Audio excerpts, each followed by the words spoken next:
নলবাৰীৰ কেন্দুকুছিত ৩৮ সংখ্যক ৰঙালী বিহু সন্মিলন মুকলি বিহু প্ৰতিযোগিতাত ৰাজ্যৰ ২১টাকৈ বিহু হুঁচৰি দলৰ অংশগ্ৰহণ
নলবাৰীৰ কেন্দুকুছি নৱ যুৱক শিল্পী সংঘৰ উদ্যোগত আৰু পূব নলবাৰী ৰাইজৰ সহযোগত কেন্দুকুছি ৰাজহুৱা গোসাঁইঘৰ প্ৰাংগণত আজিৰে পৰা দুদিনীয়াকৈ অনুষ্ঠিত হয় ৰাতিপুৱা পতাকা উত্তোলনেৰে আৰম্ভণি হোৱা বিহুখনত বিভিন্ন কাৰ্যসূচী অনুষ্ঠিত হয় সন্ধিয়া মুকলি বিহুৰ বিহুতলী ফিটা কাটি উদ্বোধন কৰে নলবাৰীৰ বিশিষ্ট সমাজকৰ্মী ধীৰেন বৰ্মনে উদ্বোধনী অনুষ্ঠানত চিকিৎসক ডাক্তৰ নয়নজ্যোতি বৰ্মন নলবাৰীৰ কেইবাগৰাকী সাংবাদিক আমন্ত্ৰিত অতিথি হিচাপে উপস্থিত থাকে ইয়াৰ পিছতে অনুষ্ঠিত মুকলি বিহুত ৰাজ্যৰ বিভিন্ন প্ৰান্তৰ ২১টাকৈ বিহু হুঁচৰি দলে মুকলি বিহু প্ৰতিযোগিতাত অংশগ্ৰহণ কৰে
আসু নেতা তথা কেন্দুকুছি ৰঙালী বিহু উদযাপন সমিতিৰ যুটীয়া সম্পাদক অক্ষয় ডেকাই শনিবাৰে সন্ধিয়া অসমীয়া গীতৰ আধাৰত একক নৃত্য প্ৰতিযোগিতা আৰু নিশা সাংস্কৃতিক অনুষ্ঠানেৰে ৩৮ সংখ্যক কেন্দুকুছি ৰঙালী বিহু সন্মিলনীৰ সামৰণি কৰিব কেন্দুকুছি নৱযুৱক শিল্পী সংঘৰ উদ্যোগত আৰু পূব নলবাৰী ৰাইজৰ সহযোগত ৩৮ সংখ্যক কেন্দুকুছি ৰঙালী বিহু সন্মিলনী আজিৰ পৰা আমি দুদিনীয়া কাৰ্যসূচীৰে এই কেন্দুকুছি ৰাজহুৱা গোসাঁইঘৰ প্ৰাংগণত অনুষ্ঠিত কৰিছোঁ এতিয়া মুকলি বিহু প্ৰতিযোগিতা অসমৰ প্ৰায় ২১টা দলে ইয়াত অংশগ্ৰহণ কৰিছে আৰু অহা কাইলৈ সাংস্কৃতিক অনুষ্ঠান আৰু সাংস্কৃতিক অনুষ্ঠানত আমি জনপ্ৰিয় কণ্ঠশিল্পী গীতাৰ্থ গিনিন আৰু তমশ্ৰী বৰা তাৰ লগে লগে নিশিতা বৈশিষ্ট্যক আমি আমন্ত্ৰণ জনাইছোঁ ইতিমধ্যে আমাৰ এই বিহু মঞ্চত বিহু নৃত্য প্ৰদৰ্শন কৰি আছে আমাৰ ইয়াৰ স্থানীয় যুৱক যুৱতীসকলে আৰু আমি অহা কাইলৈ যে কাৰ্যসূচী সাংস্কৃতিক সন্ধিয়া এই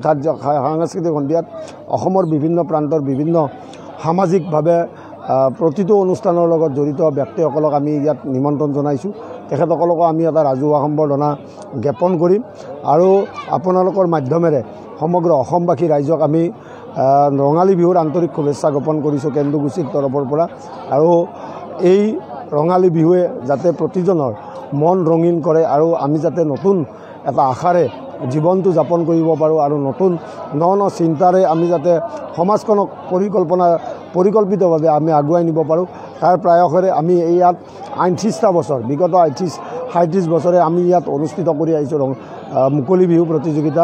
আৰু আজিও ইয়াত মুকলি বিহু প্ৰতিযোগিতাত 21টা দলে অংশগ্ৰহণ কৰিব আৰু অহাকালে সাংস্কৃতিক অনুষ্ঠান য'ত আপোনালোকৰ জৰিয়তে সমগ্ৰ পূব নলবাৰী অঞ্চলৰ লগতে নলবাৰী ৰাইজক আমি ইয়াত আমন্ত্ৰণ জনাইছোঁ।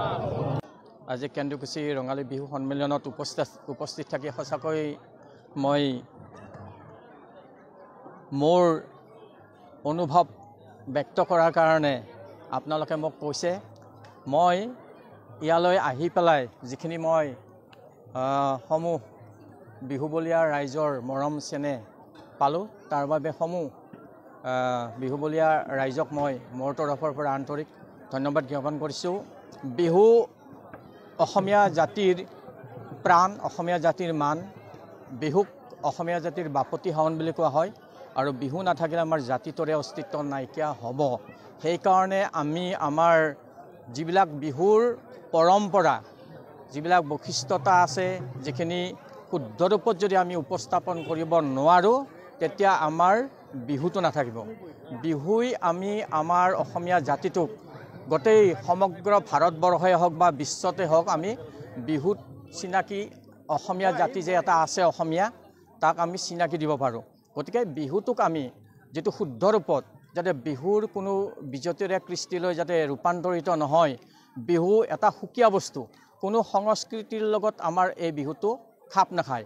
বিহুৰ এটা সুকীয়া বৈশিষ্ট্য আছে, এই সুকীয়া বৈশিষ্ট্যটো আমি বজাই ৰাখিব লাগিব। গতিকে আমি আমাৰ যিখিনি শুদ্ধ সেই শুদ্ধ ৰূপত আমি আমাৰ বিহু আমি প্ৰতিষ্ঠা কৰিব লাগিব।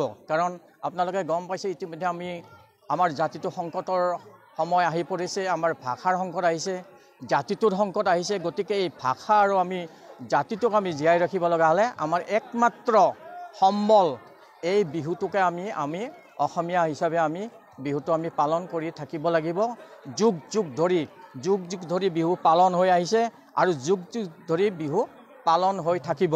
আমি সেইকাৰণে এইটো বিহু মানে হ'ল সমন্বয়ৰ উৎসৱ, বিহু সৃষ্টিৰ উৎসৱ, বিহু সমন্বয়ৰ প্ৰতীক আৰু বিহু প্ৰকৃতিৰ প্ৰেম। গতিকে বিহুৱে সমন্বয়ৰ এনাজৰীডাল লৈ আহে। বহাগ মানে বিহু, বিহু মানে বহাগ, বহাগে কোনো জাতি ধৰ্ম নিৰ্বিশেষে সকলোৱে বিহু পালন কৰিবৰ কাৰণে বহাগ আহে। সেইকাৰণে বিহুক মহামিলনৰ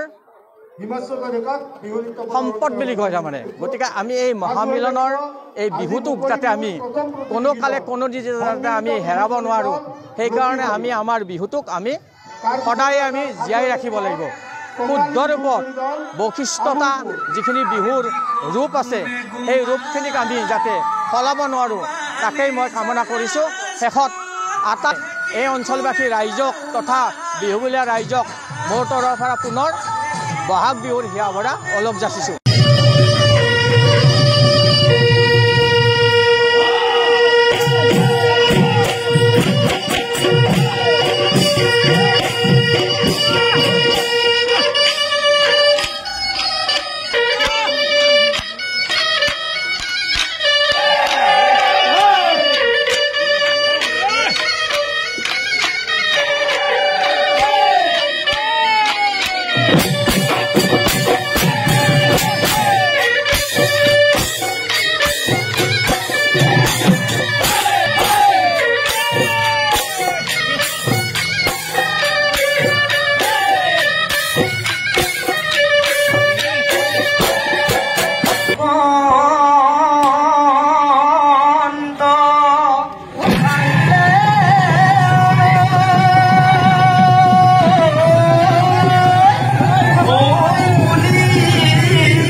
নলবাৰীৰ পৰা দীপু দাসৰ ৰিপৰ্ট PI নিউজ।